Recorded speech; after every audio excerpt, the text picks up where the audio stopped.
had a problem where that brake light came on, and my brake pedal was going all the way to the floor there. And so I'm driving down the freeway, and this darn thing just scared me, because obviously I knew there was not going to be any brake fluid. This thing was on there pretty good, and it took some work to take it off. You can see now that it's all sunk in because I filled it back up, and technically overfilled it.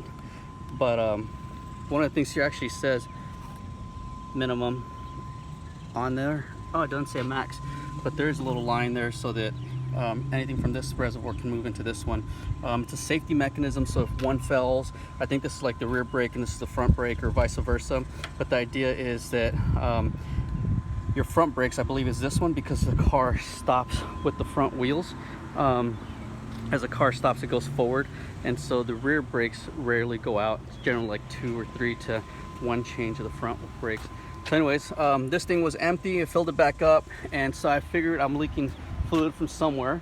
I looked at my wheels, and you can see that this one is wet and all the other ones are not. That's dry. It's just powder, like a powder white, and the other ones look the same. So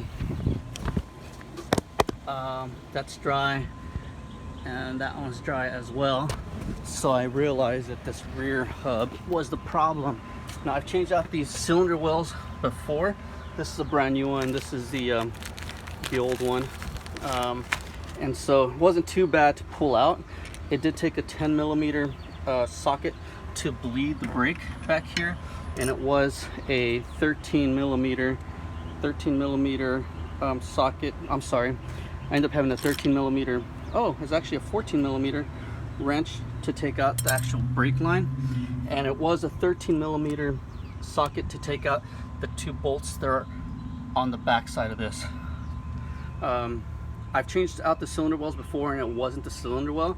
What ends up happening is down here you have this device right here that opens up automatically.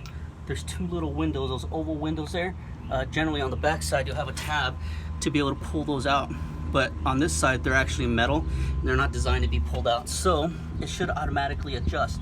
And as it's rotating, these things actually open up and get those calipers and open them out, putting more pressure on the drum. So this is a drum, and these are technically shoes versus pads that rotors use. I'm talking kind of fast because I don't want to make this video too long, but anyways, those shoes were not opening up enough down here, and so it left too much space up top, and what ends up happening, those needles right here, pins or whatnot, open up way too much, and the bulbs that are in there expand as well, and as they expand way too much, it starts leaking fluid out of there. But either way, I figured I was down here for $10. That's how much this thing costs, $10 to $15. I went ahead and changed it out, and I've already bled the system. You can kind of see my mess, but the problem really was this device here. It was stuck. So this is a left-handed thread, what they call left-handed thread. It actually goes this way when I put it back in. So instead of turning it clockwise to insert, you actually have to turn it counterclockwise to insert, and you can see the threads there. They're backwards from normal. It was really hard. I had to use those pliers, and you can see I marred the teeth a little bit on this thing, on the gear looking device.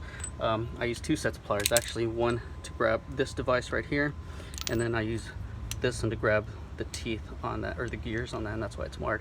But anyways, I'm going to go ahead and grease it up. I've cleaned it up really good. I'm here at AutoZone. This is another moving part, but you can see it's very clean. It's got a little washer that goes on this, and then this part goes on there, and it spins fairly nicely. The only problem was this thing was locked up and it wouldn't move anymore. Now it goes in and out really smooth. Put it back together, and I'm back on the road. Thanks for watching. Bye.